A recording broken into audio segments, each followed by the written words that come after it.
Make your next move with American Express Business Platinum. You'll get 5 times membership rewards points on flights and prepaid hotels booked on AmexTravel.com. Plus, enjoy access to the American Express Global Lounge Collection. And with the welcome offer of 150,000 points, your business can soar to all new heights. Terms apply. Learn more at americanexpress.com/business-platinum. Amex Business Platinum. Built for business by American Express. The Elder Wand, the Resurrection Stone, the Cloak of Invisibility. Together they make the Deathly Hallows. Together they make one Master of Death. The last will and testament of Albus Percival Wulfric Brian Dumbledore. Do not pity the dead, Harry. Pity the living. And above all those who live without love. Hey everyone, welcome to Hogwarts, a podcast. Hey everyone, welcome to another episode of Hogwarts, a podcast. We are covering Chapter 26, Gringotts. We have 2 guests today. By the laugh, you already know.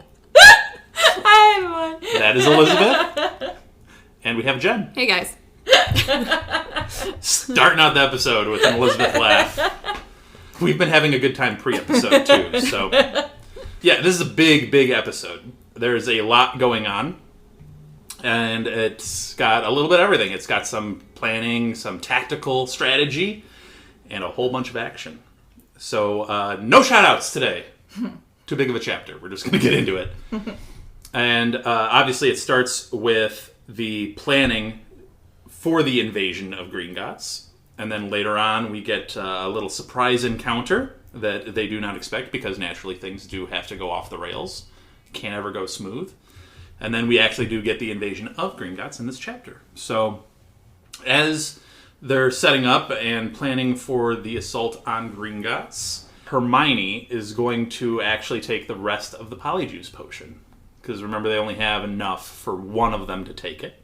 Once again, very lucky that she got her hair stuck on her at the encounter. Well, Bellatrix was very close to her, so... She probably sheds like crazy, the way like I do.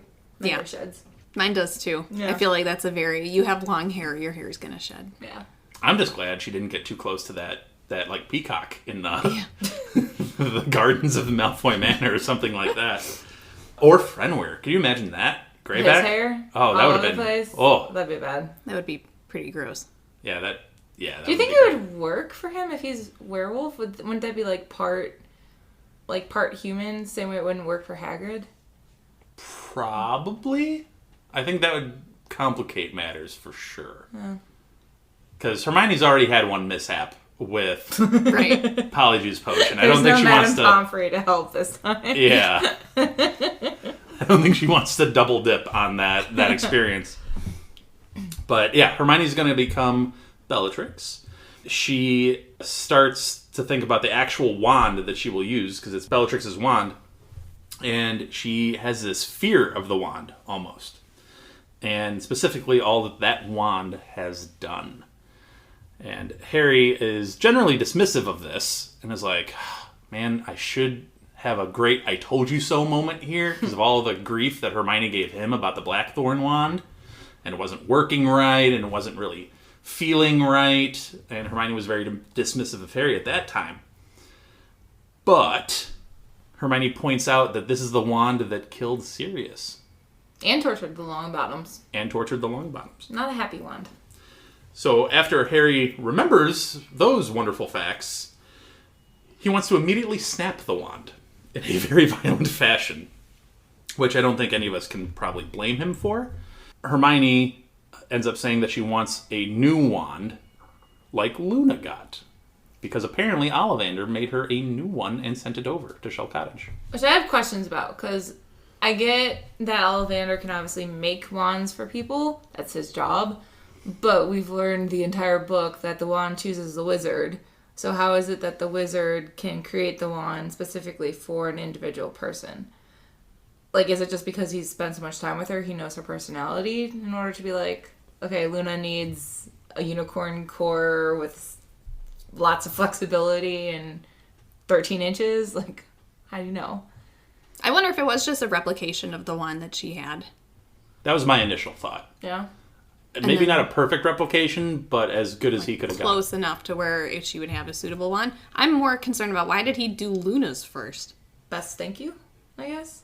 Yeah, I think he feels a particular connection to her. Fair. That does make me wonder, though, because then I feel like your core, your wood, whatever, like, okay, you replicate it, but obviously not every unicorn is the same, not every phoenix is the same. Does that change the power of the wand if one hairs came from a stronger unicorn than another or something like that? I'm with you on what you're saying. I wish that this was something that this feels like it's gonna get like that the answer, quote unquote, to this is just gonna get hand waved away as like wand lore of like he knew it close enough and like it was an extenuating circumstance or like he made it with love so that overcame it or something. But like I get your point, like it counteracts what we know about wands so far. Yeah. I agree with both of you. I think it does get waved away in the whole wand lore thing, and I think when she decided to delve into the idea of the Elder Wand, she then chose to set forth certain rules about wands that may or may not contradict with What we know. other known things. Mm-hmm. So I think it does get a little messy. If we're going with these current rules about wand lore and how there is an allegiance for the wand and the witch or wizard, Yeah. then this could still work because this wand was intended to be Luna's, and it's like its whole purpose was to be Luna Lovegood's wand. So the allegiance is built into it? Kinda, yeah. Because she's the only person to ever take ownership of this wand, if that makes sense. So if we're playing by this rule of wand allegiance and ownership, it works.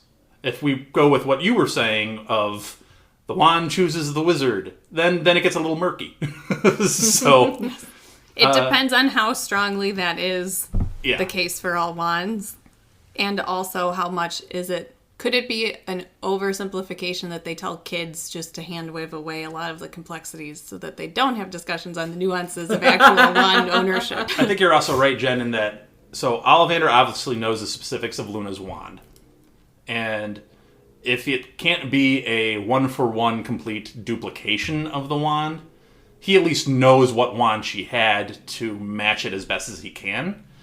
Versus how normally this process works of he has like 1.5 million wands and then he's got to like rifle through and figure out which one matches that witch or wizard. Here he's already got like an inside knowledge. Mm-hmm. So he doesn't have to rifle through a bunch of different options. He knows what the option is. I also wonder, so to the extent that the wand chooses the wizard, so there's all of these different permutations of wands that exist. I wonder what the math is on that in terms of, like, these are the number of all of the different combinations of wands that possibly exist out there. And then how does that break down into, like, how often do two wizards end up with the same This is the wand? most Jen assignment ever. You need to figure this out. I will come back with the math. I'm sure it's actually something you could figure out because No, all yeah, of 'cause the everything's woods listed. are listed Yeah, and yeah, all of all the that's wand cool. cores I are know. listed. I'm going to work on this. I got this. So in theory, you could come up with that potential combo list. We're going to get an approximation of wands. But then, I'm excited. now here's where it gets tricky, is you have a finite amount, whatever that probably large number actually is, but you have a finite amount of combos with wood and core, right? And length, Yeah. That's what I was saying. flexibility. That's where it gets into a crazy number. Yeah. Because if the length, rigidity, like if all of that gets added in, And they go by quarter inches, right? Like Yeah. yeah. So you've that got a that's wide- that's a big variety. yeah, that's where that number starts to get probably. I wonder if there's a minimum length that you need, though. It's from a minimum of 7 inches to at least 16. Okay. Well, there's our We've first been on a tangent. tangent. We're not even through the first part of this, and we've already gone on a tangent on wands. Apologies. But that's okay. Sorry, not sorry. You're excited because now you have a math problem. I know. Which, by the way, she has pulled out a pen and she has started actually working on this math problem. There's 36 different types of lengths and 22 chord types according to the wiki. Jeez. So now I just have to figure out, what is it, wood and flexibility. Yeah. And then I'm going to start crunching numbers. So if Jen's quiet for the next couple of minutes, it's because she is mathing. I love it. So we continue on with the actual chapter. And Griphook enters, and Harry flinches towards the sword, which he hopes Griphook did not notice. However, Griphook very much took notice that Harry's reaction was to keep the sword away from the goblin. Immediate regrets. Griphook has started to not leave them alone for more than 5 minutes at a time now, which is starting to get quite annoying, I guess, a little bit. And they describe it as, like, literally, I get horror movie vibes. Because it's literally, like, they'll see, like, long fingers just around a doorway or a wall. So the plan is they're going to end up leaving in the morning, and they will not be seen off by Bill and Fleur. They've been very adamant about this, because obviously if Bill and Fleur are like, oh, we're going to, say goodbye to you, and then they see Bellatrix Lestrange walking through their home, that will set a little bit of an alarm. Honestly, them telling me not to get up would encourage me to get up. Just to see. I would peek out the window and be like, what's going on out there? I'm sure Fleur is probably like that, of like, you're going to tell me to... Because she's been the hostess with the mostest this entire time. She wants to be, like, kind to her guests. And Bill's probably the one like, he's telling me no. First of all, this has got to be a whole different vibe for Bill. Because he's been the one in the know with the Order from the beginning of the Order being reestablished in these books. And now he's having Harry Potter tell him no. And he's got to just eat that and be like... Not just okay. Harry, too. Ron as well. Your younger brother. Your youngest brother. Yeah, but tell Ron... you, like... That's true, but Ron's not exactly dictating anything. It's no, Harry. but he's still like, he gets to be in the know and I don't. That's true, yeah. It's probably a different vibe for Bill, for sure. And being told in your own home to stay in your room is probably a little odd. But that's exactly what happens. However, Bill did send them with a new tent, because obviously the one from the Quidditch World Cup is lost after the Snatcher attack. I don't know if they left it in the woods, or the Snatchers had it and it's still at Malfoy Manor, or it just got destroyed. I don't know. I would say probably just left there. Left at Malfoy Manor? I would say even just left in the woods. Left in the woods? I assumed left in the woods. Fair enough. Future camping site. Some muggle's gonna come across and be like, wow, it's big on the inside. This is amazing. It's so spacious. Hermione, we learned, was actually able to save her expanded beaded bag by stuffing it in her sock. I'm sorry, but that's insane. Like, how big is this thing? Because I think any purse, if you're going to actually call it a purse, then it's got some size to it. Like, this has to be smaller than a coin purse.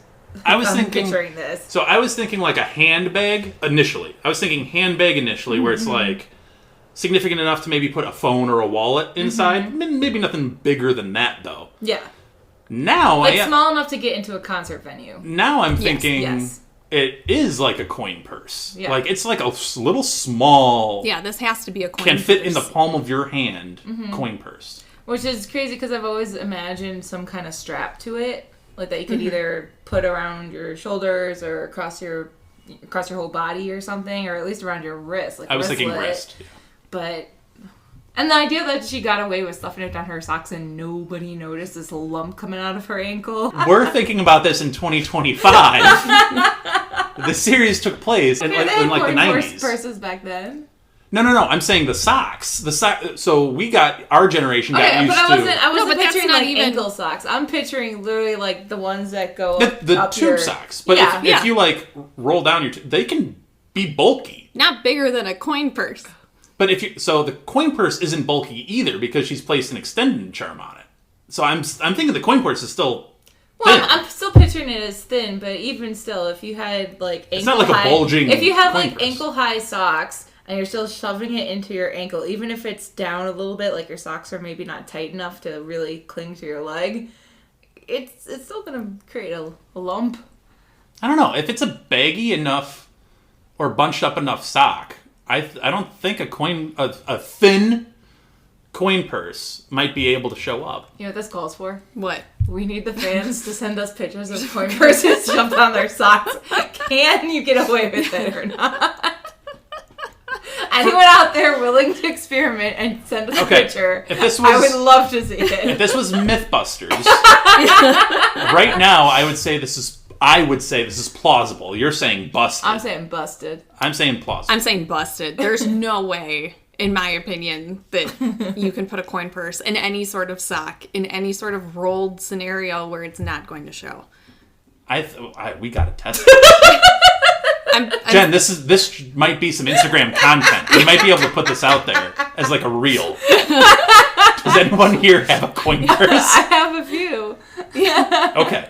We might be able to keep a lookout on our Instagram. Oh my God. We might have a reel down the future of us literally busting this myth or not. I have a follow-up question on this, though. Yeah. That's completely unrelated to the shoving I mean, coin this has purse been down unrelated. your It sock. must be okay. That's fair. important because it's distracted you from your math. Yes. Well, that is true. I'm very passionate about coin purses, apparently. But my other question that goes along with what you're saying is if it is a coin purse, I thought this entire time if she has a purse and you can put things in purses, right? Like they're big enough to like she's putting books in it, she's putting jeans, she's putting portrait. whatever. She put a portrait in this thing. Yeah. How are you putting that in a coin purse? That's not because my understanding is the extension sharp applies to when it's inside the coin purse. How is it making its like? How do you put a book in a coin purse? Yeah. No, I mean, that's fair. I mean, the answer is clearly magic. But You have to wave your hands the way that you did that. you all can't see this, but I did like a version of jazz hands. It was great. But yes, magic. No, that's a fair point. The image of them shoving a portrait into a coin purse, though, is absurd. But anyway, she did. We did say that clearly their search of the trio was not exactly super thorough. Right. They essentially just took their wands, really. That was the only thing they were really concerned about. Because Harry still had the pouch around his neck. Right. And even if you stuff it down your shirt, you should be able to see like the ring around the neck or something, maybe? Mm-hmm. Like the necklace part of it around his neck. Basically, we learned that the Death Eaters are not TSA agents. Oh, I think they're still stuck in the wizarding thought of we took their wands, that's all we need. Because they are now powerless. Mm-hmm. If they don't have their wands, they are now useless. Which obviously is not the case. But I think that's what their mindset was. So they're like, oh, we've done our job, we're done. But anyway. So we now enter the month of May. So we've had a couple of little time jumps here. I feel like in the last couple of chapters, we've gone several months. But we're in May. And the day has come to actually invade Gringotts. So, Hermione, now dressed as Bellatrix, strides toward them as they want to leave, and she looks horrifying. But you can tell she still sounds like Hermione.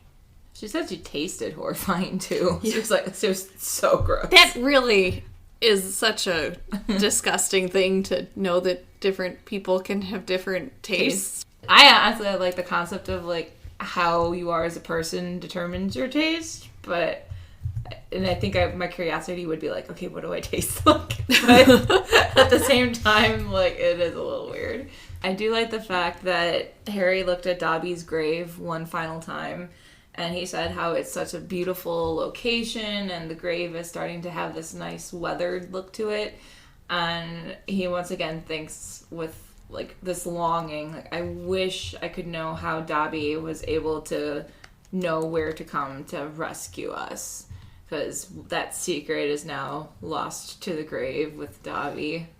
So yeah, obviously with Hermione looking like Bellatrix, the trick still becomes you can't sound like yourself. You have to truly, fully impersonate the person, which might be as unpleasant as the taste of the polyjuice itself. It's probably not something you truly want to imitate if you're not that type of person. Hermione then, because again, they only have the one use of polyjuice potion left, Hermione changes Ron's appearance and gives him a full fake identity.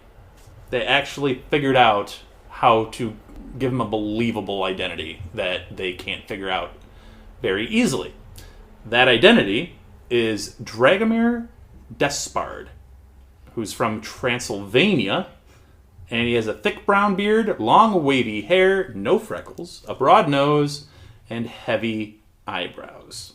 Okay, this also leads me to another tangent. Apologies. But the idea that you could change up your entire appearance at will daily if you wanted to makes me think, like, the idea of having makeup or any type of beauty products, they're so unnecessary in the wizarding world. Like, if you don't want freckles because you're like, oh, they're so ugly, you could just knock out your freckles. If you want to rechange your nose, forget plastic surgery, like, you're good to go. So how could you trust that someone truly looks the way that they look? Well, I would only counter that with not everybody got outstanding in their transfiguration exams. Yeah, true.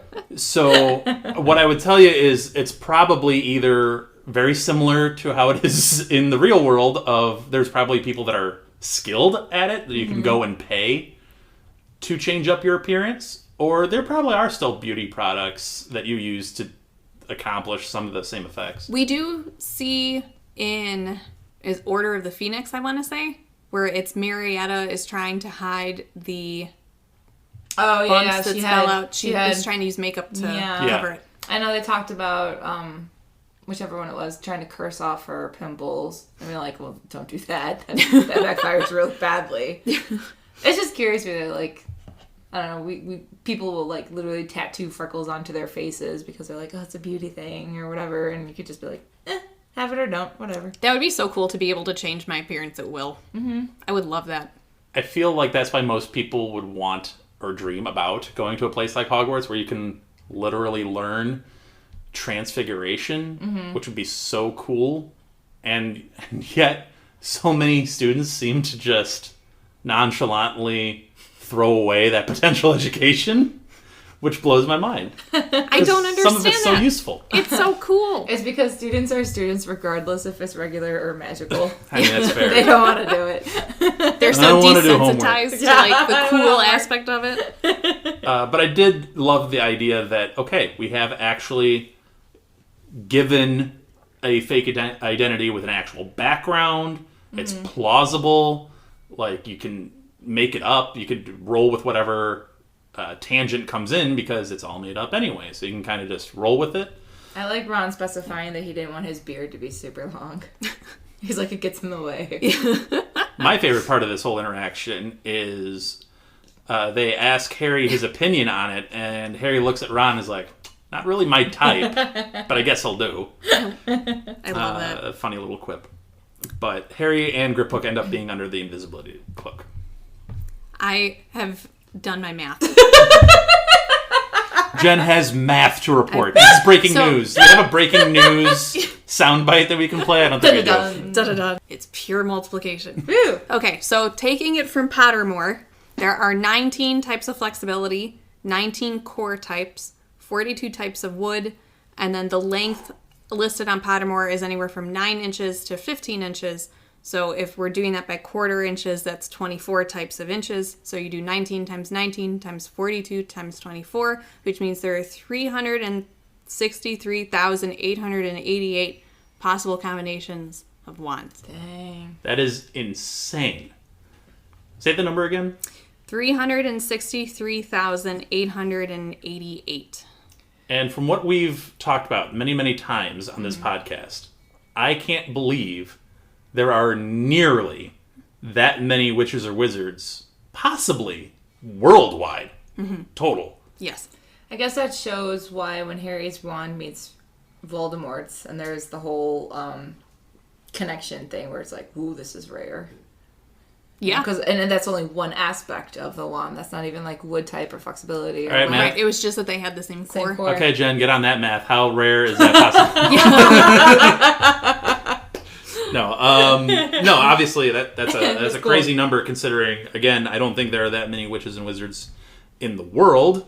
So, I mean, you can have people probably live multiple lifetimes and not get the same wand. Yep. So Now, I didn't make any consideration towards one of the things that Pottermore notes is that for some of these things, it's different preferences per wand maker. So, like, Ollivander typically only uses 3 core types instead of 19, but this is just all of the possible combinations for it.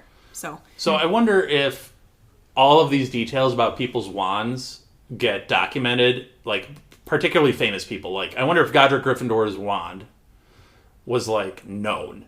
Like, after he passed or whatever, it would be like, his wand was this many inches, this wood, this core, and whatever, and then it goes down, and, like, I don't know, 5 centuries later, somebody's like, hey, I have the same wand Godric Gryffindor had. That's pretty awesome. I could also see wand makers being like, he was so great, we're going to retire his wand. Oh, that would be cool, that would too. be cool. Like, That'd be cool, athletes got too. their numbers. Like Merlin, like Merlin's wand gets Never retired. again, yeah. Yep. That'd be cool. That would be neat. It's like a retired jersey in sports. Yeah. It's like, you could no longer have this. But then if you're a wand maker, do you make it on your own and be like, Test it out I yourself. have a replica of Merlin's wand. Anyway, wand tangents.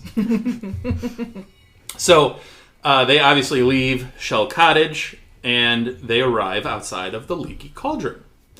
When they step into the Leaky Cauldron on their way to Diagon Alley, Tom acknowledges Madame Lestrange, which Hermione responds with, "Good morning." I'm not cheerful that early in the morning, and I'm myself as is. And it immediately sends a little shock wave of confusion, at least through Tom. Everybody else, just at the sight of her, melted away into, like, the shadows, the corners, try to hide away, which... It's interesting from their point of view. It's interesting to see how people actually see someone like Bellatrix, of, like, how threatening this person actually is if you have multiple people at just her sight melt away from her. Like, that's incredibly intimidating. She is a psycho. That is true, yes. So That's fair. Does anybody find it interesting that they had to apparate outside of the Leaky Cauldron and that apparently no one can apparate inside the confines of Diagon Alley? I was thinking about that because I saw your notes that made that point. And it got me thinking about the fact that the inn is literally always in business, even though a lot of times it does seem to be deserted. It's usually like a passage point. It just makes me wonder if it's like almost the government subsidizes it to stay open and in business because that is the entrance point to Diagon Alley. Like, you can't get in otherwise. So you're saying Tom is on a government contract? Like, he's actually rolling in government money? Man, that gig is great. No, I don't know. It's just the only 2 ways we've ever seen to enter Gringotts has been through the Leaky Cauldron or randomly showing up in a flu powder. Yeah. Like, which that also seems odd. If you can't apparate inside of Diagon Alley, why would you be allowed to flu network in? Maybe it's just to protect the shops. So, because if you could apparate into any of the shops and steal from them, so Well, it'd flu be network is the same thing. Wouldn't you shut down the flu network? No, Flu Network is a lot the more ministry would controlled. be able to see that you're using it. Well, and Flu Network isn't like I could go into Ollivander's and just take a wand box and turn to apparate out, but I would have to make my way through to a Flu Network portal to be able to get out. So that's still more controlled. And Yeah, the but it's still, that's what I'm saying, though. If it's more controlled, why don't they just eliminate it as an option? Why?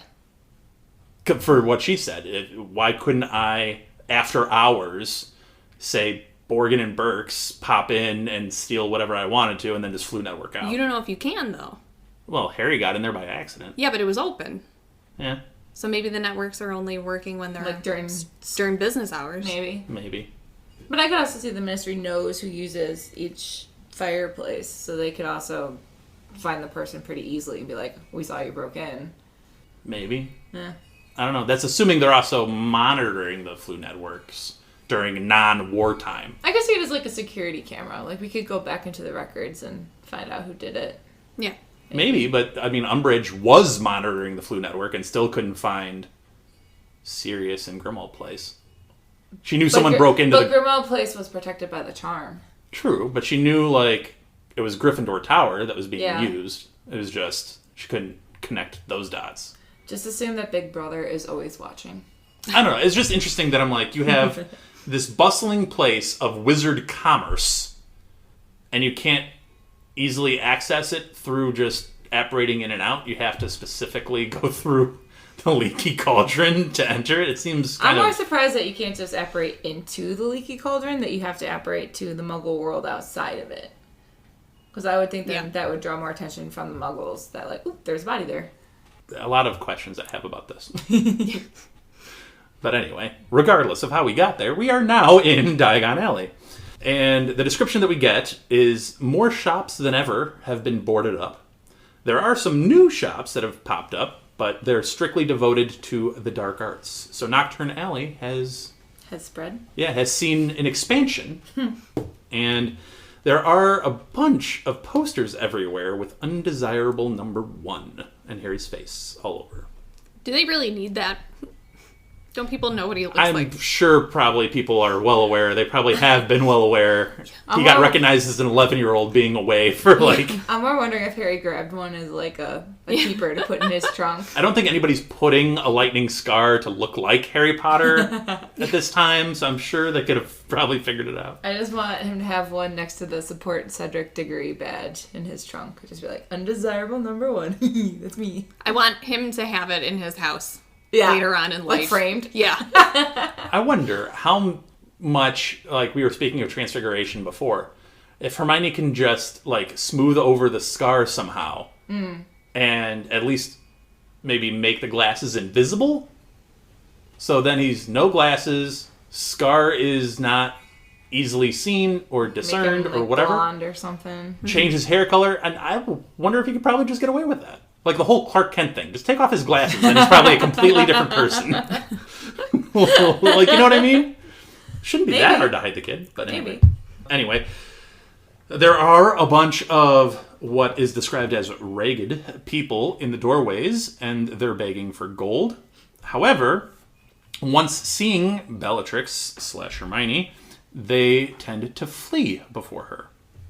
All except for one, who comes up to Hermione begging for information about his children, saying, you have to know, you know where they are, how they're doing, I need to see them, and then reaches for Hermione's throat, which is bold. Very bold. I mean, you have to be uber desperate to approach Bellatrix just generally, and then to potentially in a threatening motion towards Bellatrix. You have to know, I mean, you would assume you'd know that this is going to end in, if this is actually Bellatrix, you're dead. You're just dead. You're desperate for your children. You're never going to see him again anyway. If you come up on Bellatrix and you're like, reaching for her throat, you think you're going to see your kids again after that? No. I think people put into desperate situations do desperate things. Maybe, but I don't know. Anyway, Ron ends up stunning him. Which probably is just odd. The whole thing seems odd, because Hermione is obviously not exuding the presence that her physical appearance is exuding. And then you have this unknown figure defending Bellatrix. I don't think the real Bellatrix would have anyone do the dirty work for her.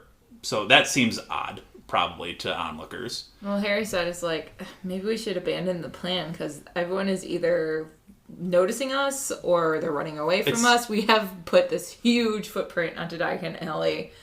Everyone knows we're here. Yeah, it hasn't been a quiet entrance. No. But again, you picked one of the most famous or infamous witches around the country, at least. So what did you expect? You were going to draw attention.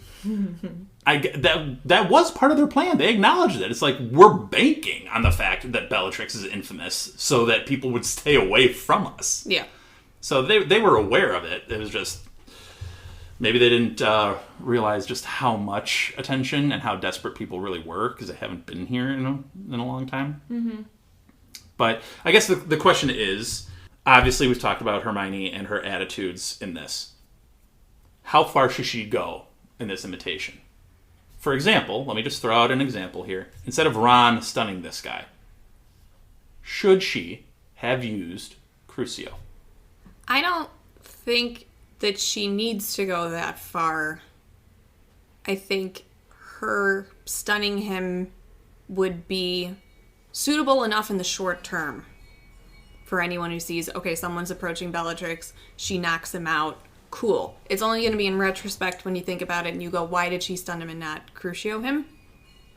Yeah, I think people would more be relieved. Like, oh, thank God she wasn't in that bad of a mood today. That she didn't murder all of us. Right. Obviously, I'm saying Crucio because even if Hermione was 100% committed, she's not going to kill him. She's not going to kill the guy. I could see her, like, kicking the person and looking with disgust at them and that doing just as much of a convincing thing as Crucio. You know, just a little swift kick. How committed should she be to this? Because she's got to sell it. The whole point is you've got to sell this. And the more threatening she seems, the more of a foul mood she portrays. Mm-hmm. Well, I think you can accomplish that, I think, just by if she's more, she needs to be more aggressive. She needs to be the one stunning him, not Ron stunning him. And then she could also just be like, you know, you fool. Yeah. How dare you come at me? Yeah. You know. Pretend like they're Malfoy and just punch him in the face. Yeah. Like, you know, you can still be very threatening and scary and not have to do Crucio. Because again, I don't think this isn't a long-term play. This is a really short-term thing. So you don't have to be perfect, but you just can't. So you need to react aggressively because Bellatrix would react aggressively. You just don't need to go the full distance. It's really like a maybe only 10-minute window of acting that she really needs to do. Because as long as they get into Gringotts and get into the cart, then from here on out, you're good. Yeah. So if you can convince people into the short walk over to Gringotts, then you're golden. Well, this gets more complicated. Because now it's not just some random onlookers. Now we get an interaction with someone who actually knows Bellatrix Lestrange. We get the appearance of Travers, a fellow Death Eater. We get a description of Travers as tall, thin, with a crown of bushy gray hair. And Hermione greets him coldly, which he answers with a little bit of a, like, we're not cool right now? Like, are we cool? We're cool, right?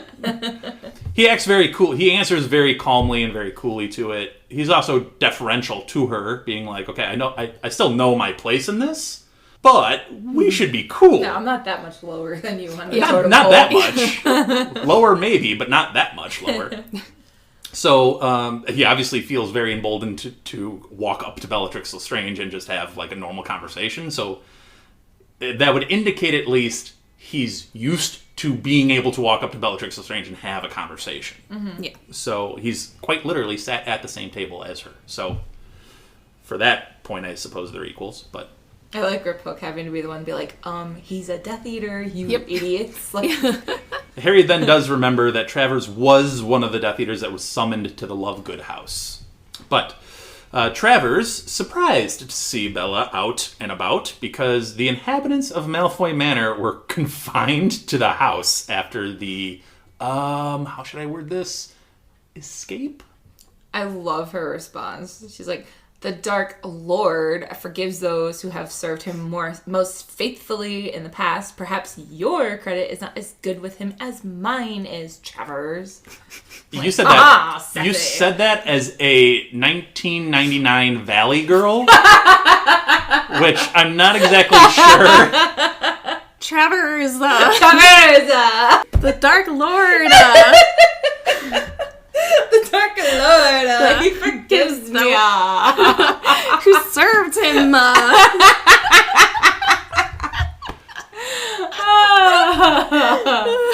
don't get me wrong. Bellatrix is a mean girl, but I don't think she's a mean girl, if that makes sense, okay? She's not wearing pink every Wednesday.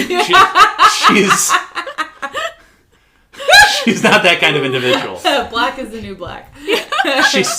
I think she said it with more disgust than sass. I am only ever reading it like that from now on. I've been sadly misinformed. Despite Elizabeth's reaction to this response, I actually think Hermione finally slips into character and actually responds with something that Bellatrix would have responded with, which, honestly, that throws off Travers because he's like, oh, okay, this is the person that I'm more expecting now. Mm-hmm. Her being mean actually gave him more comfort because it's like, okay, this makes a little bit more sense now. Like, this seems to be the Bellatrix I know. Harry said she did a good job of impersonating her. He's offended, but convinced. I love that that's the tell for him of like, wow, you've like offended me. Oh, okay, yeah, that's Bellatrix. Yeah, this tracks. Travers refers to the stunned man who's now on the floor right next to them, and here's how he refers to this stunned man, by the way, which I think is interesting. He refers to the man that just accosted Hermione / Bellatrix and says, "How did it offend you?" Mm-hmm. Treating this man as an object that's not really worth acknowledging, really. It's definitely noticeable pronoun usage. Purpose. There's a purpose behind that. Yep. Yeah. No, that was very well done, too, of like, it does make you uncomfortable because it's meant to make you uncomfortable because it's very dehumanizing. Yes. Travers then asks about her wand, given that he also heard a rumor it was taken from her.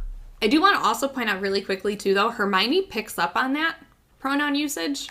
Oh, really quickly. And really quickly, and then responds in kind, which is very quick thinking by Hermione in that scenario. Once Hermione gets the memo of, like, this is another Death Eater, like, she does pick up her game a notch. Yeah. Yeah. No, and she does a really good job with that, which is also just... It probably kills her and disgusts her, naturally, but it is good that she does that. Yeah. Hermione says that he has been sadly misinformed about the wand, and again, Travers is like, oh, okay.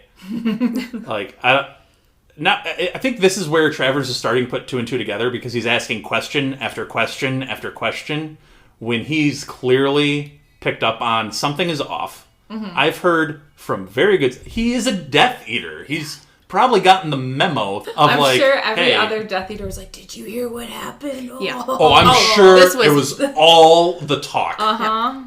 My gosh. Lucius and Bella. Yes. So I'm sure the talk of the Death Eaters has been, have you heard what happened to Lucius, Narcissa, and Bellatrix? Mm-hmm. Yep. Because Lucius has been on the low end of things for a while now, but Narcissa has generally, I think, been respected at the very least, because she carries herself... she hides in the middle fairly well. Yes. She carries herself well. Mm-hmm. Bellatrix, however... I mean, she's on a vaulted position. Yeah. So if she got taken down a notch... Yeah, people are going to celebrate her downfall. I'm sure they will. So I'm sure Travers' sources are quite good here, and he's picking up that, hey, something's off. I'm going to keep picking and picking and picking and see if she falters. Mm-hmm. But Travers turns to Ron, again, asking the question, I don't know him. Who's he? Mm-hmm. Which, again, it's a fair question. He's asking, like, solid questions here. And obviously they pull out the backstory of Dragomir and Transylvania, and he's loyal to the cause, and we're just showing him our, wizarding world here, whatever. I like the note that they made that he only shook with 2 fingers because he didn't want to dirty his hands with this foreigner. Yeah, we're getting quite the image of Travers here. Uh-huh. Yep. I also like that, that just seems fine to him. Like, does this happen frequently? Or are they just, regularly hosting foreign He's my pen visitors. pal. Yeah, like, and also though, when you think about it, like, why would Bellatrix be doing that? Yeah. That's the key. Work. Yeah. That's absolutely the key. Is I don't know that Bellatrix would be the person escorting him around. No. Nor would she want to. No. I could see Lucius doing that job. Lucius might be doing it now. He would be a good diplomat for that. But I do like the idea of, like, come take a tour. Yeah. If you really think about it, Voldy is technically now a head of state. So, like, and as much as we would like to think that the rest of the world would fear Voldy or not want Voldy in power, the truth of it is, I'm sure there are people in other countries that would empathize with his cause and want to be a part of that movement. Mm-hmm. And they've clearly picked at least a maybe an exotic enough place where you might not know the exact details, but maybe you've heard of Transylvania because the vampire lore and all of that. So you're like, oh, maybe there would be a sympathetic individual from that area. I want an alternate book that deals with what Voldemort is doing during this time period, and I want it to include his hosting duties as head of state. I want to know what Voldemort does to entertain. Yeah, maybe he was like, I need to send an envoy to the vampires, and Bellatrix is gonna... Oh, I'm sure I want to see the diplomacy. I want to see the vampires! I think it can be fairly well acknowledged. He probably has done that. But we've seen the envoys that he sent. We've seen the envoys that he sent to the Giants, and it was McNair, and I can't remember the other one. But, I mean, he's sent diplomats out to different entities. But yeah, it's all under his name. I don't know that he is particularly hosting a dinner party. But he has that great table for it. He does have a wonderful... Well, Lucius does. So he would have Lucius, I guess, be the person setting the table at least. Yeah. So, anyway, Travers does seem to accept this fake identity. Is like, sure, I guess it's plausible. Okay, whatever. And then asked them why they're happen to be in Diagon Alley today.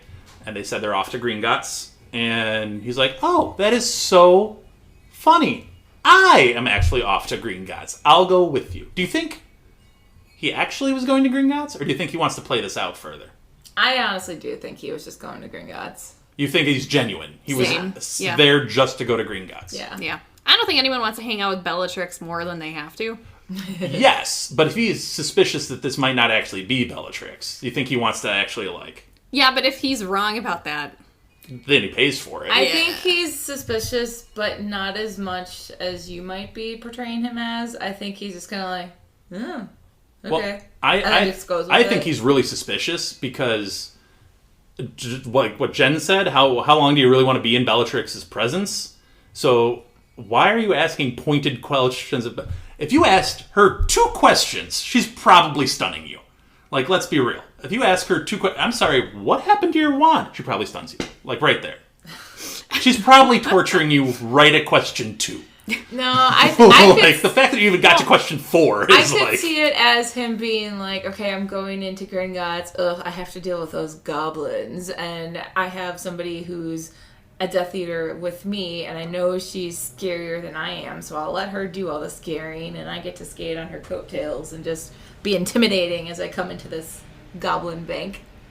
I don't know. I think he's up on something's off. Just because of what he already knows. He already knows this shouldn't be happening. I didn't read it that way. No? I feel like he's just not... Like, I think he's got questions, but I don't think that this is something that he's taking, like, a principled stance on or, like, investigating. Like, I think maybe at best he thinks that something's off because there's, like, he's clocked a couple inconsistencies, but I feel like overall he's probably not my problem. Like, yeah, like it's so well above his Whatever. pay grade. Like, yeah. Well, we're not done with the Travers bit of this chapter, but just in this brief interaction with him, he's referred to a adult man as an object, as it, and he's just in this part of the conversation, he's been pretty negative on goblins. So we're getting this image of Travers here. it's almost like Death Eaters aren't good people. What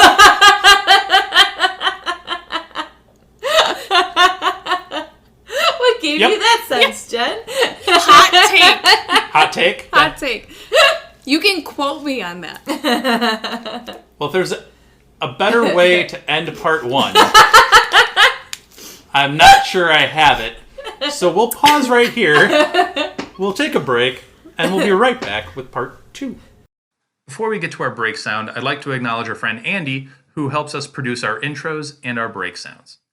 If you want to hear more of Andy's work and like Formula One racing, check out the Outlap F1 podcast.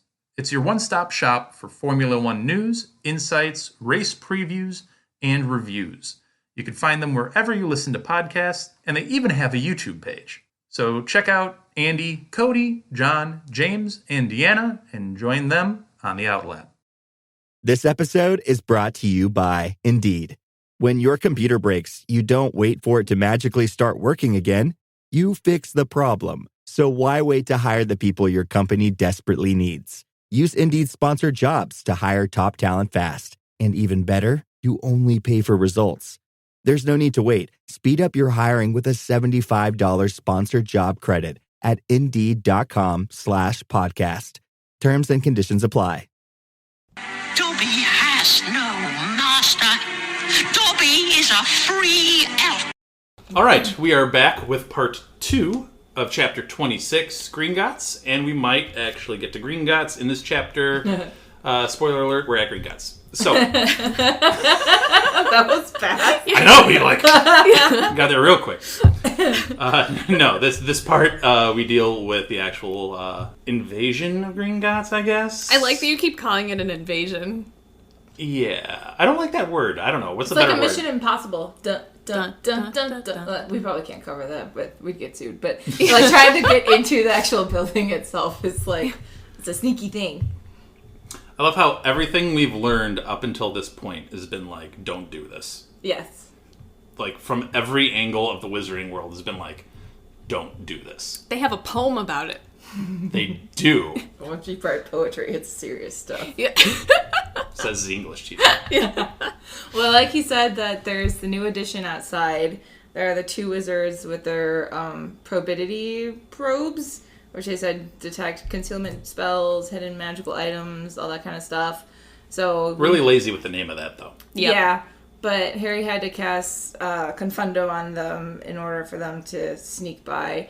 And expert level trivia question, one of his people's names was Marius. I like that. So they have this plan that they're going to go in, and because Hermione is dressed up as Bellatrix and has her wand, that no one's going to question anything.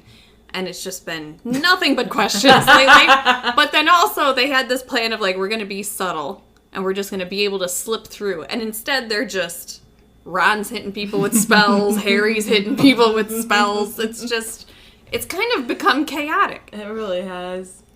I also like, though, that wasn't part of the initial plan.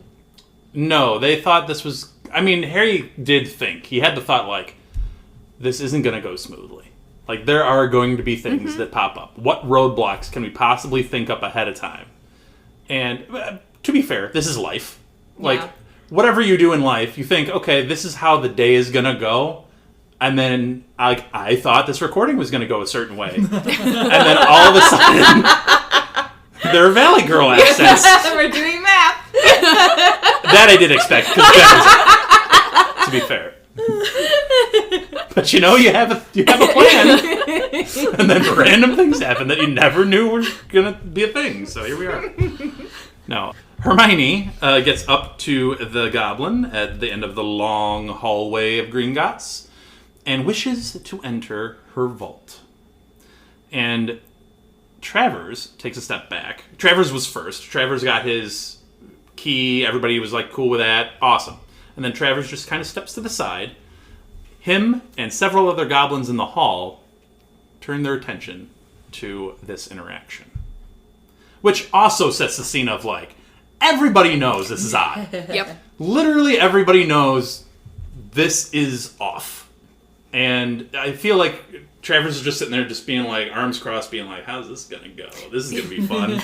I don't like goblins, but they do their job fairly well. So let's see how this goes. He should have conjured up some popcorn.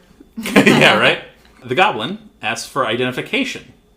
Her wand. Specifically, her wand. Not a key, not anything else. I want your wand.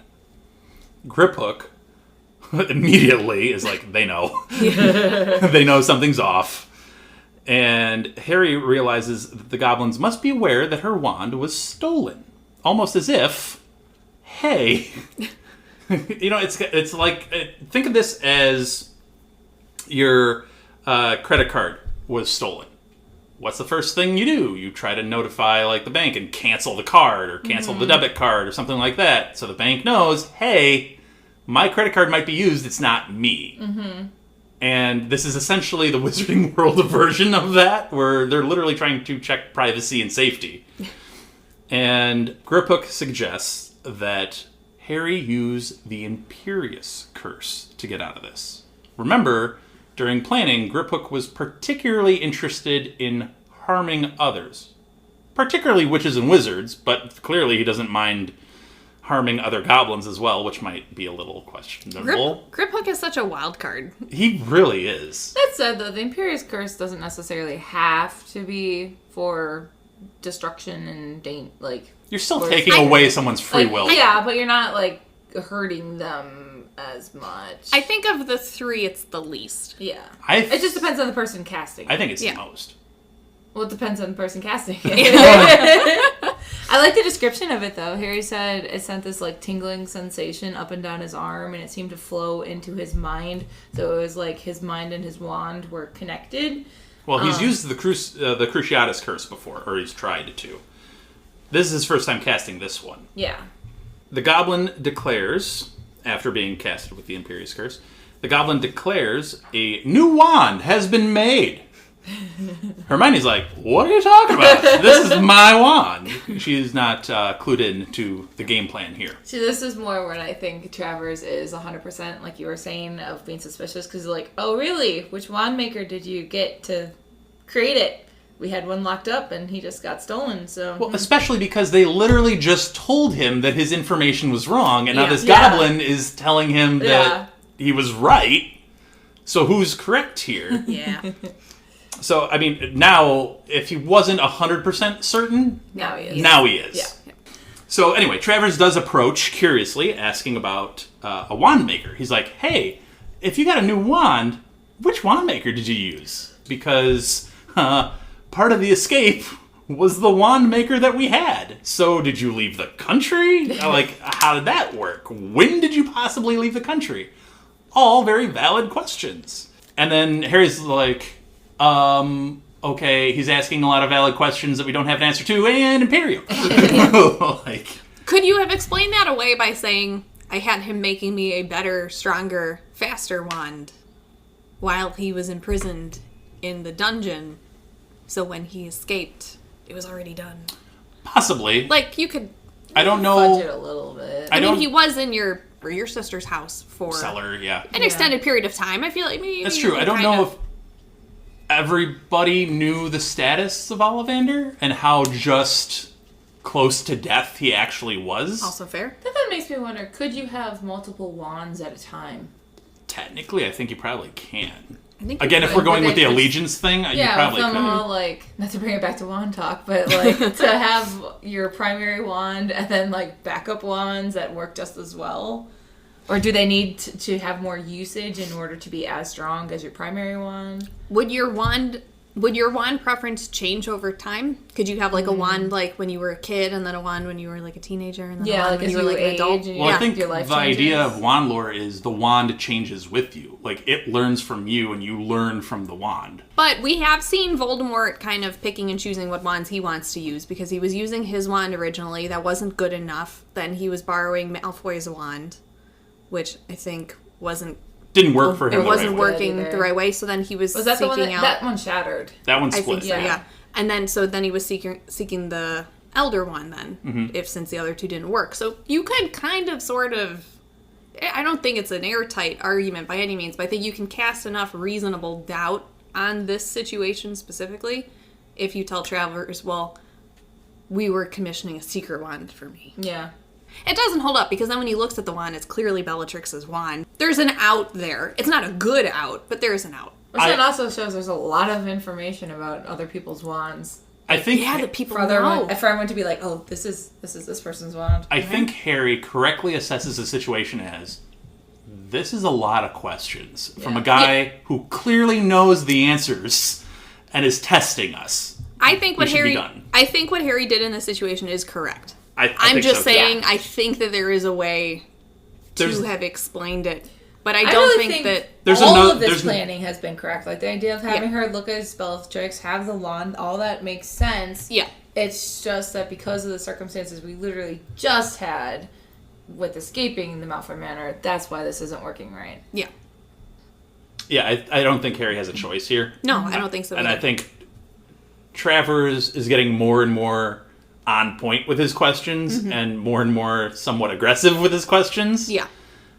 There's no other way around this. Yeah. If this is another scenario, if this is like they're out in the Diagon Alley and they're having this conversation, you can try to talk your way out specifically for here. With There's other no goblins way. tuning into Yeah, this. like this is dangerous. Are you going to try to Imperious Curse the entirety of Gringotts at this point? Even with Harry's abilities, and I do think Harry has some decent magical talent, I don't think he's able to actually put an unforgivable curse on that many individuals and hold it. So, he just chooses Travers and this particular goblin, and Travers does end up complimenting the new one. Oh, wow, that's a really beautiful new wand. Well done. I like Hermione's being like, what is going on? Yeah. I am very confused right now.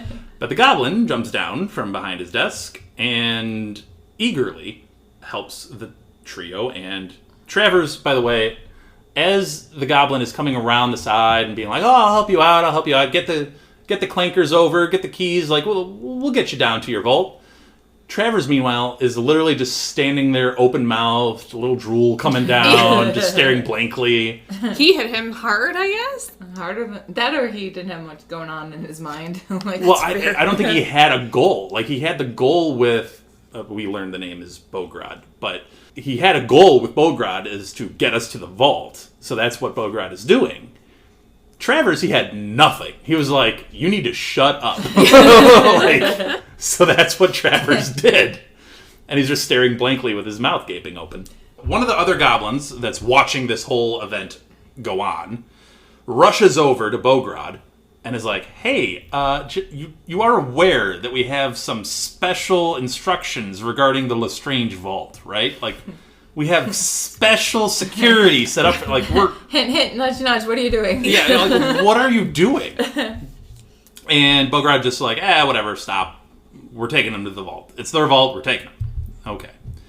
So Harry ends up making the split-second call of, like, we can't just leave here, like, Travers just standing and drooling. Like, we need to, like, bring him over. So he brings Travers with them through the door. And at this point, after the door closes behind them, and they're now in, like, I guess, the Gringotts, like... Loading bay? I guess so, yeah. Then he decides to throw off the invisibility cloak and be like, hey, this is what's going on. I have Imperious to, like, 2 people. I've done all this work and you have no idea. I've confunded 2 guards. I've Imperious to 2 people. I've been doing work here, all right? Obviously, Hermione and Ron are like, what are we doing? Should we, like, just, like, should we bail on this plan? Because this is off the rails crazy. And then one of them is like, we don't even know what's going on the other side of this door right now. Like, obviously, people have noticed that we're here, and people have kind of put 2 and 2 together that we're not supposed to be here because we just had a goblin say there's special instructions on this vault. I mean, Harry says he hears shouting on the other side of the wall from the main hall as they start to load into the cart, and he's like, oh, this isn't great. But to be fair, like, if they didn't continue, you'd still have to exit the building, which would mean you're getting confronted, and you're never getting in again. Ever. Like, this is your one shot. That's true. So, because of everything Elizabeth just said, they push forward.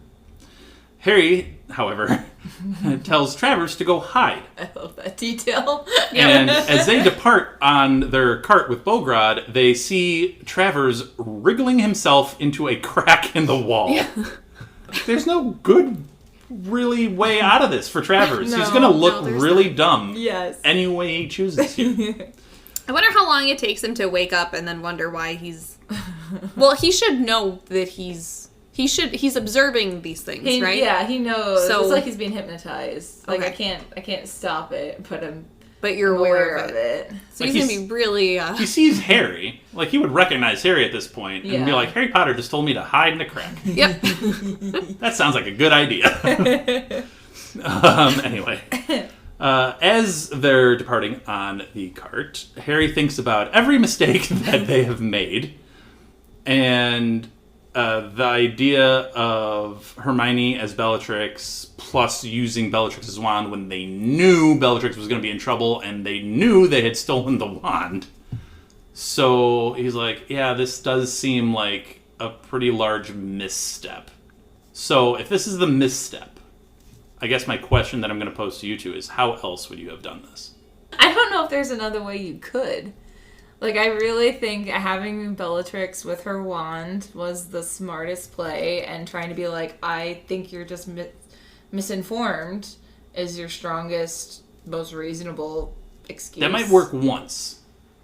But their problem is that it's definitely not going to work on the goblins. Travers, the fact that they ran into Travers, that's a problem. Yeah. But I don't think the you're misinformed bit is going to work on the goblins. Because they take their job very seriously. And if they were specifically told that there might be people looking into the Lestrange vault, don't let them enter, or whatever the instructions actually were. Okay, then I would say what they could have done differently is prepare to do the Imperious Curse and have Harry take 4 or 5, Hermione take 4 or 5, 6, Ron take 4 or 5, and then like everybody's got the goblins on their threads of their wands, and that way if that's the first thing they do when they walk into the place, then it's like, okay, everyone's in control. Now we can sneak in, and then once we're in, we can just be like, obliviate, and no one remembers that we were just here. Practicing Obliviate more, practicing Imperial more, maybe being a little bit more aggressive with who they're controlling and how. Just assume everyone is going to be out to get you. Pretty much. Yeah. Yeah, I think... You're impersonating Death Eaters. Yeah, so assume everyone's out to get you. Yep. Everyone hates you. But also assume that you're going to need to back that up. You can't just be like, don't do that. And then that's going to be good enough. You need to back that up, you know? Mm-hmm. But maybe you just switch out the wand. You just switch out Bellatrix's wand and then say, you know, yeah, I have this new wand. I'm still Bellatrix. Like, let me into my vault. Or you have her wand still, but you say that I found the person who stole my wand. I got it back by slashing his throat or whatever, just like I'm about to do to you. Uh-huh. But then you're going to have to back that up. You're going to have to do some damage. Yeah. And there's just no way around that. So what are you prepared to do at that point? I also like the idea now that I have in my head of when she's describing how she killed the other person, she just keeps going in like increasingly graphic detail, and they're like, stop, I believe you, just stop. Anyway.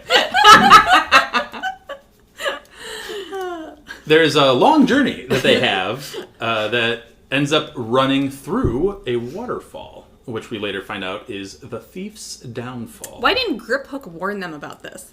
Well, he said it only got turned on when they suspected there's someone. It's like enhanced so it's like security. A new thing? It's like they set off an alarm. They press a button and then... Kind of. I love it, though. This is so cool. It just washes away all magical concealment. The cart flips over, smashes into a wall. They all fall. Hermione has very quick thinking once again, though. She did the cushioning charm so they don't all just splat on the ground.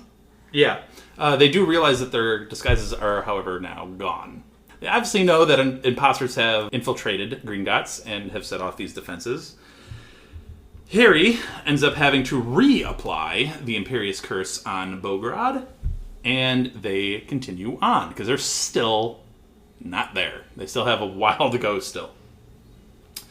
And they know they are getting close, though, when they come up on roughly the last 4 or 5 of the deepest vaults, which, let's take a moment and just be like, that must be insane. Like, I wonder who the other 3, 4 vaults actually belong to. If it's one is the Lestranges, and then it's like a couple of the other vaults are still there. I also wonder how long it takes to get from the top all the way down. Is there to the another bottom path vault. that leads to even deeper vaults? I don't know. But anyway, there's a significant roadblock in their way to these 4 or 5 vaults, and that is a gigantic dragon. And Bogrod and Griphook know the secret to getting past this gigantic dragon. It expects pain when hearing a certain noise, and that noise comes from the clankers. I feel bad for it.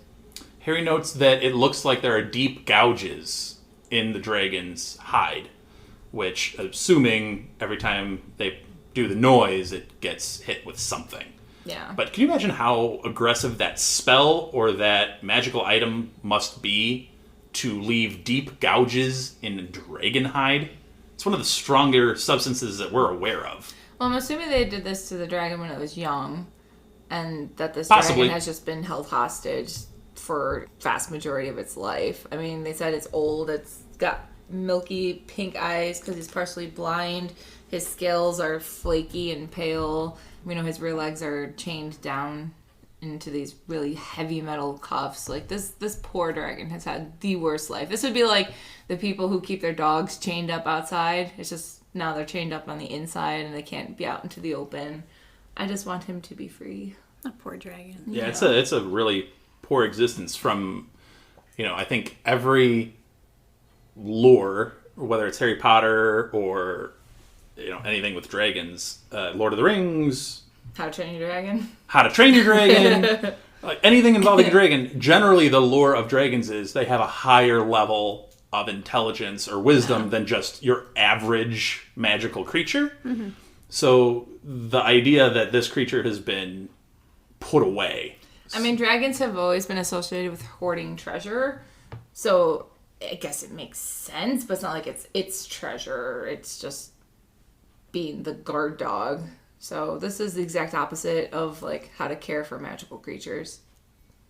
That being said, they do get the desired result because this dragon is quite hostile. Mm-hmm. So I mean, it's doing its job. I mean, the approach of anyone to this dragon is greeted with a stream of fire, and obviously the claws and the teeth also formidable. So it is doing its job. But the clinkers make it tremble. Yes. There have to be many other ways that they could have accomplished the same thing. Yeah, why couldn't you just do spells of like everlasting fire or something? Yeah. They have so much magic in Gringotts, and they have to rely on torturing a dragon for their guard, or just use like what Hagrid did with Fluffy. Yeah. Or it's like the thing puts it to sleep, so it's like you're not tormenting the. I'm like, how often does this poor creature get fed or like water or like any kind of company? It's quite obviously being thoroughly abused. Mm-hmm. I also think that part of this is like just the mystique of it. Like you get the mystique of Gringotts in general, right? And you get the poem that tells you how just difficult this is. But then let's say you do penetrate the depths of Gringotts and you're like, I think I'm home free. I got past the thief's downfall. I got past blah, blah, blah, all of this stuff. And then you encounter a dragon. Just the idea. A full-sized dragon, just the idea and just you don't even have to actually encounter it with all of its offensive capabilities. Just a dragon is enough to probably turn people right back away and be like, I'm not even messing with that. I get why they would want a dragon down there. Mm-hmm. It would add a whole bunch to the mystique and lore of Gringotts and the security. I mean, it's effective security. But yeah, it's obviously a quite abused life that this dragon has lived. So that's quite unfortunate. Bogrod ends up pressing a hand to the Lestrange vault door. The vault, we learn, is filled with gold coins, goblets, silver armor, skins of strange creatures, potions in jeweled flasks, and a skull that is still wearing a crown. That was my favorite item. Stunning. Jen, are you stunned by that? Oh, I never would have seen that coming. I know, right? It's unbelievable. Unbelievable. So they end up lighting the wands and begin the search frantically for a potential Horcrux. Obviously, they're either looking for something of Ravenclaw's or something of Hufflepuffs. Hermione finds what she thinks is a goblet, but unfortunately, this goblet has a Gemino and Flagrante curse upon it, which makes the goblet burn and multiply. Also, notably, the goblet does not have anything specifically Hufflepuff. It's just a goblet. This is where I get the vibes of the Cave of Wonders in Aladdin. A little bit. Don't touch anything. Oh, that's a good point. Right. I love that. Yeah. It does end up being very similar here, yeah. You have one thing to go get. What's the forbidden treasure? Yeah. These curses are quite interesting. Burning, it's a cool combo of curses. And I wonder who put these on. Was this a Bellatrix thing? Was this pre-Bellatrix? Was this always a defense mechanism of the vault? Is this a recent addition, or is this a... Or was this Voldy himself being like, here's an inventive combo of curses, not just one impressive curse. I'm going to combine two that, when combined together, become quite impenetrable, you know? Well, especially when you see it in practice, because you'd think, like, okay, treasure multiplying, cool, more treasure. But it's like, well, no, you could get crushed from the weight of all the gold that's falling on top of you. And then the fact that it's hot, we're in a tiny... I mean, we don't know how big the vault is, but it's still... It's pretty large. Heat makes it start to heat And there's up. nowhere for it to go. There's no ventilation. Yeah, he describes it like being in a furnace. Like, this is a very, very warm room right now. Well, and I want to also double back on one thing and tie it into this room. When we first meet Bograd in this, he's turning a coin in his hands and examining it very closely, and then ends up tossing it away, saying leprechaun. Mm-hmm. So he's evaluating a gold coin and determining it's fake, essentially. Mm-hmm. So in this, when all the gold starts multiplying and when all the treasure starts multiplying, I think it's Griphook that says, don't worry about it, it's all worthless anyway. Yeah. Mm-hmm. The duplicated gold or treasure, worthless. So the idea that you can just have a galleon and put a Gemino curse on it and suddenly it's 100 galleons, well, 99 of them will not be worth anything, so... Just gotta find someone tricked by them. It's just an interesting detail. But counterfeit money. Regardless, it's an interesting combo of curses that they put on this. Mm-hmm. Yeah. So Harry does end up eventually spotting a tiny golden cup that's just so happens to be very much out of normal reach. Even for Ron, who is the tallest. Do you think Voldemort also was like, let's put it on the tallest shelf because they're short. They're children. They can't reach things on the top shelf. So I think... I don't know who specifically placed the cup here, if it was Voldy or if it was Bellatrix going into the vault. But I would assume Voldy would have purpose. If it was Voldy himself, I'm sure he would have a purpose as to where he puts it. Even if it's in a completely inescapable place, in an inescapable vault, in an inaccessible location in the vault, like he has a purpose for putting it where he put it, I'm assuming. I understand the psychology of that, but I just find it really funny with that framing that, like, they're thinking that, okay, you broke into the unbreakable bank and made it past all the guards and the dragon and into a impenetrable vault, and the thing that's going to stop you is that it's a little bit higher than what you can reach. Well, again, keep in mind we are searching for a Horcrux. I'm assuming there's magic placed upon the Horcrux, which also then makes it... For example, they attempt to try to, like, Accio this thing over because it's at a high, unreachable place, and they can't. So you can't, like, levitate it towards you, probably. So if you do put it in an inaccessible location... That does make it significantly harder to actually get. I just think it's fun. Like, I completely understand and agree with the psychology behind what you're saying. I just think it's really funny that they... I'm going to put it in a high place. Right, like, yeah, that's yeah. That's the, like, you've made it through all of these challenges. The final challenge. It's just a little bit too high. It's fair. That is fair. Okay, but I have an actual serious question now. Which I realize has been rare for me in this. Because we've been debating whether or not like who put the spells on, who placed it, in that spot, all of those things. Does Bellatrix know that it's a Horcrux? I can't imagine she does. Okay. About it. So, because I'm interested in I would say very definitively no, actually. Okay. So I'm thinking about it, and I'm like, I don't know when Voldemort would have been able to go to Gringotts to put in these additional protections.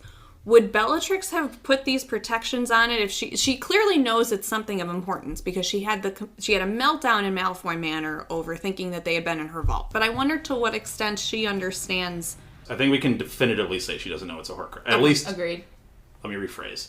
He hasn't told her that it is a Horcrux. Okay. Whether she may or may not have figured that out on her own because she's not an idiot, and maybe the Death Eaters have had thoughts about how he has come back and how he's been able to live despite what he's been through, whatever. Okay. Maybe she's been able to piece some things together. Maybe. But I think he just told her, like, this is a treasure of mine. I value it very highly. It's obviously Hufflepuff's. I mean, it's got the logo, it's got the symbology. She can figure that out for herself. So it's a founder's object. Forget the Horcrux thing, forget the Voldy possession, it would be immensely valuable anyway. Yeah. So it's probably one of the more valuable things in that vault regardless. Well, knowing that they had Gryffindor's sword and now Hufflepuff's cup, I could almost see it as like, okay, maybe he's trying to get all the founders' objects together because when united, extreme power that is capable of doing extreme and irreversible magic, so that's what he's up to, maybe. Who knows? I could see her just being like, the Dark Lord told me this is crucial and important that this thing stays safe. And then she doesn't ask a second. If someone else gets it. Yeah, and she doesn't need to ask a second question because she's so loyal. Mm-hmm.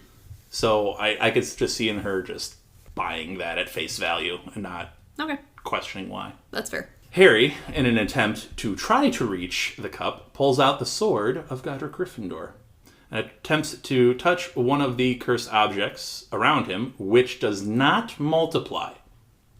Do we think this is because it's goblin-made? Do we think this is because it's Horcrux magic and there's basilisk venom on the sword? Why do we think the sword is not multiplying the curse? I took it as your skin has to touch it in order for it to multiply, because then it's like you're trying to steal this. Same. It's another option? That okay, was so you how I just took it as an object touching an object. But that's not fine. But that's not technically true, because it's the part of this multiplying is objects touching objects, multiplying objects. Well, if objects are falling within the vault, then it's a human touched them to set them off. Whereas if it's the sword just going to poke between the handle of the cup and lift it out of its spot, it's manipulated by a human, but it's not like they're touching it with their skin. The duplicated objects are the ones that are duplicating themselves if they're getting touched by anything. So you could argue that it's the kicking off point has to be human skin. Okay. On the original object. So you think once it has it starts nothing duplicating, to do with Horcrux magic or... No. I didn't interpret it as that. I just interpreted it as like it can detect that you're not the owner of the vault when you touch it. It was just an interesting thought that I had of like, I wonder like why? Because objects seem to be touching objects all over this vault and becoming a real problem really quickly. So because I also would have assumed that if it were objects touching objects, that it wasn't the duplicated objects that were kind of creating a chain reaction on themselves by duplicating. But so you'd have to have the entire vault designed in a way where no other thing was touching anything else. Can basilisk venom cut through curses? Also, think about it this way, and I'm just literally putting thoughts now to this that I hadn't had prior, but at some point we kind of laughed at the idea of the sword being so valuable and such a magical juggernaut of an item, given we're in a magical world and this is a sword, not a wand. Mm-hmm. So what about this sword could be that powerful and that unique? And if it could cut through like curses and stuff like that, that'd be interesting. You know what I'm saying? Mm-hmm. So like if it is a magical property of the sword or the basilisk venom on top of the sword or whatever you want to call it, cutting through the idea of a Gemino and Flagrante curse and just being like, this curses don't work on it. See, what I wish could have happened, if maybe the cup had just been a little bit closer or something, Harry could have taken the sword and just stabbed it right there, and it would just been dead on the shelf, and we wouldn't even have to worry about picking it up or anything like that. And then you could be like, here you go, grip hook. Here's your sword. I was trying to find definitively if there was any answer to your basilisk venom question, but it is not been addressed directly. So it's possible, but we don't know. We'll go to my next loophole that I want to kind of put a question mark on. Harry is still unable to reach the cup, even with the sword. So Hermione whispers, Lovey Corpus. I don't know why she had to whisper it. They've been using it as a Nonverbal nonverbal this entire time. When Snape used it, he labeled it as nonverbal. I guess you can use whatever spells verbally or non-verbally, I suppose. But every time we've seen it used prior, it's always been nonverbal. Maybe it was just helping her focus. Or to warn Harry, hey, you're about to lift up into the air. Yeah, that's true.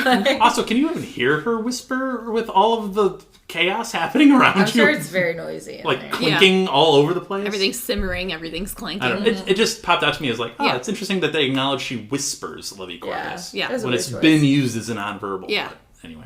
As I just said, chaos has already been happening, but now more chaos ensues because Harry gets violently lifted upwards by his ankle, knocking into things. And more duplicated treasure appears, and the heat is just multiplying upon itself and starts to become quite unbearable. I felt bad for Grip Hook. They said he was basically buried. I feel bad for Bogrod. He was just trying to do his job. And then getting, like... Yeah. Being buried by burning treasure is not an ideal way to potentially die. Not an approved death. No. But both goblins get covered. Harry ends up freeing Griphook, but in doing so loses the sword. Griphook immediately rushes to get the sword and thus swings it around. And as he swings it around, the cup that Harry was able to actually poke the sword through on the handle, when Griphook swings the sword, Hufflepuff's cup actually comes flying off of the sword. And I guess this is another one of those things where the cup made contact with Gryffindor's sword and basilisk venom. No consequence to that cup at all? Well, I don't think it was stabbed. I think it was just it went through the handle, like you're lifting it, like you're lifting a mug with a pencil. Have to, is it like a specific action? Like you have to take a swing at this cup? You gotta can't stab it. You can't just make contact with it. It's got to be like a deliberate action. I thought you had to break it with the sword. Yeah, you have to put it outside of magical usage. So because basilisk venom on a person would probably do some damage. But the sword, it's not like the sword doesn't. The sword's not coated in venom. Well, it imbues that, which makes it stronger. Right, so it's more of a... It has basilisk venom now. My interpretation of it is it has basilisk venom as an internal property now. It's a property of the sword. Mm-hmm. So the sword is carrying the abilities of the basilisk venom, but you still have to I see what you're perform the... And that's consistent with how they had to destroy the other Horcruxes. So you're thinking a deliberate action has to be made. It can't just be the sword connecting with a Horcrux. Yeah. Yeah. It has to be a deliberate thing. Okay. Yeah. Well, the cup flies away from the sword, and Harry is able to actually catch the cup as it flies through the air. Thank you for all of the experience seeking. That being said, he is not immune to the effects of the curses, because he is not the Sword of Godric Gryffindor. So the burning and the multiplying is happening in his hands. So as he's holding onto this cup, I am imagining almost like this force field effect of just vibration, shock waves coming from it, but each shock wave, instead of just a bubble, is cups. Yeah. It's just that kind of effect, but constantly. Burning his hands completely, but he does not let go, which is... impressive. It's super impressive. I guess he's mentally prepared for it. If it was just the first thing he touched and it was hot, you'd be like, oh, and your reflexes would make it let go. Maybe it's also easier to hold on to because you're I'm gonna get medicine for this later. So it's hope. You're not. This would also make me think that this is a more recent spell placement then, because I feel like if Griphook had known about this, he would have been bring gloves. That's fair. Maybe. Mm-hmm. Yeah. He maybe wouldn't have been so willing to go in with them. Yeah. I'll let you guys try to find it. I'm stay out here. That's fair. That's a fair point. So anyway, they do get the door to open again. And this is where I think your Cave of Wonders imagery pops in from Aladdin, where literally all the gold that's piping hot, kind of like the lava, is Spills right out. spilling out. And everyone also spills out with it. Griphook quickly rejoins the other goblins, calling the trio a bunch of thieves.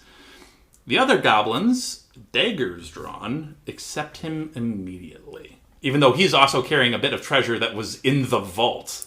So they're very quick to accept their own and just assume that the wizards are the ones that are the thieves, which I think is fair. Interesting. Harry knows that he has to go through the crowd. There is only one way through this, and it is through them. Yep. This is probably the most outwardly aggressive / combative he is with people that are generally innocent, just doing their job. And he's like, you know what? Only one way about this. Stupefy. And he just starts stunning as many people as he possibly can. And Hermione and Ron follow suit. And then Harry has a bout of both inspiration and madness. He releases the dragon. He realizes, I've only got a couple of moments before this dragon even realizes it's free. So I'm going to jump on and hope that Hermione and Ron have picked up the info and follow me onto this dragon. They do. And now that the dragon is free, it begins knocking goblins aside like Skittles, which is the actual word that they use to describe it. Skittles. I was going to ask that. Skittles. So I read this, being American, I read this as literally the candy Skittles. And I'm like, this is an odd reference. Skittles is apparently a British game of 9 pins, where players roll a ball to knock down various pins. So like a bowling. Yeah. So that's a little bit more context. If anybody has read that and never been like, hey, wait a second, that's odd. That's what the reference is actually to. But using sheer force, the dragon fights through the tunnel. Hermione ends up helping out the dragon by shouting Defodio, which helps clear the way through. That is from the Latin for dig out. Interesting. Very nice. Obviously, more and more people are coming to help. So you got wizards coming down the path that are getting blown to the side by the fire, and then they're immediately retreating back.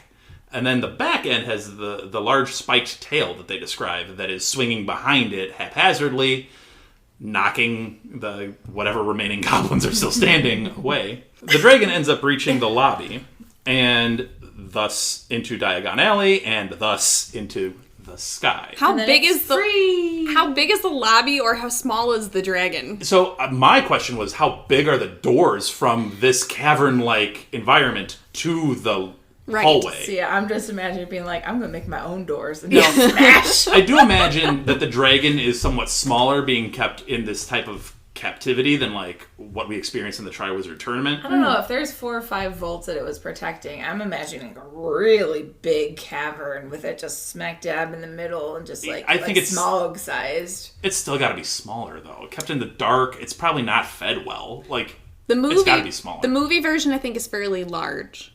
Yeah, but I don't think that the movie version I think just had it breaking through everything. It wasn't like walking, because the way that I read this was almost like it's like walking through the doors and like walking through the lobby. It's smashing. It's not getting through with ease. Okay, we're not talking about like a little baby. It is still a large dragon. It's still a large dragon. I mean, 3 now adult people are riding this thing, so it can't be small. And like, I know they're clinging to individual scales. All I'm saying is it's just not the size of the Triwizard Tournament dragons that were fed and well bred and like well kept. Like, they're not that size. I could see it as a large dragon, like in length. Yeah, maybe it's just not thin. as thick. Yeah, because it hasn't been. It can't be well nourished. Right. So it's not a full size, full healthy adult dragon. No. It's diminished. I'm just imagining the building after it finally takes off is like there's a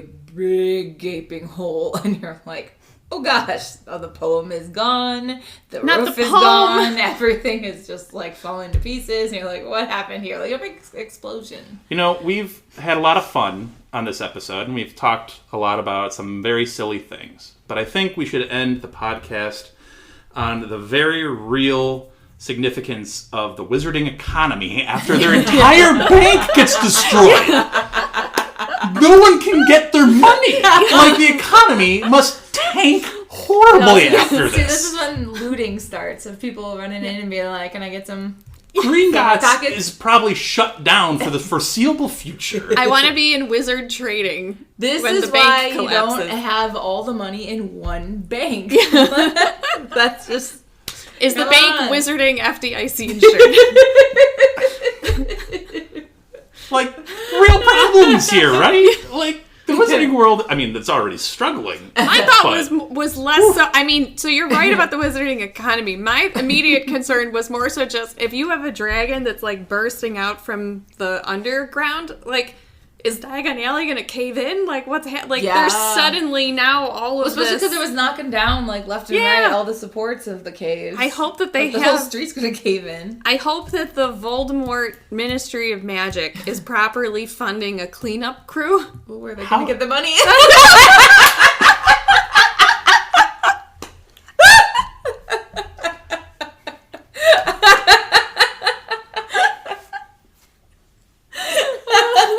I try to bring up a real concern to help the people of the wizarding world. Unbelievable. Well, real fast, since you did mention the Wizarding World, I'm going to say this is my favorite part of the Wizarding World and Universal. Whenever the fire comes out of that dragon on top of Gringotts, it is a moment. It is. Very It is a exciting. great It is part cool. of the wizarding world that I'm glad they added. And I love that every single time it happens, everyone in the street like just stops and they're like, yes! And you see all the cameras ready to take a picture. Also, it is for real, because that stuff is warm. Like, it is Yes. hot Yeah, when it that is. stuff comes out. They did a very nice job on that. Have you guys ever seen the pictures of people that go during, like, rainstorms or thunderstorms in Florida, and they try to get the picture of, like, lightning strikes behind the dragon? Not even with the fire. That's Jen has cool. real life I mean, goals. Yes. If you get the lightning and the dragon, cool enough. If you get the lightning, the dragon, and the fire coming out, that is a picture. Yeah, that's a good shot. I mean, man, Very nice. Calculate the odds of that one. astronomical. but I think people have done it before. Unless they're photoshopped, which they could be. But anyway. We have got to wrap up this episode. It is very, very long. So we hope you have enjoyed this all over the place discussion that we've had for Gringotts. It's been a very chaotic chapter. It's been a very chaotic episode. So we hope you've had some fun with it. We are getting to a chapter next week that's only 10 or so pages long. And it is a recovery from all of this action that we've had here. That being said, it ends with a point that I could not stop reading. Yeah. It's a spot where from here on out, you're just, you're in it. You're going to finish this book, whether it's 5 in the afternoon or 5 in the morning. You're finishing this book. So it's an interesting chapter, even though it's so short. So we are excited to get to it. If you're excited to comment on our thoughts and everything that we've said, please let us know. We can comment on Instagram and Twitter and Blue Sky and YouTube. You can find all of our socials at Hogwarts-a-Pod. You can also comment on Spotify if you're listening on Spotify. Participate in the poll. I have a ton to pull from this episode as to what to actually include in the poll, but all of our polls are up for a very, very long time, and we love seeing the results of those, so please participate in them. And with that, we will leave it here, and we will be back next week. Thanks for listening. Thank you for listening to Hogwarts, a podcast. If you like what you've heard, please click the subscribe button on your preferred podcasting app and follow us on Twitter and Instagram at Hogwarts-a-Pod.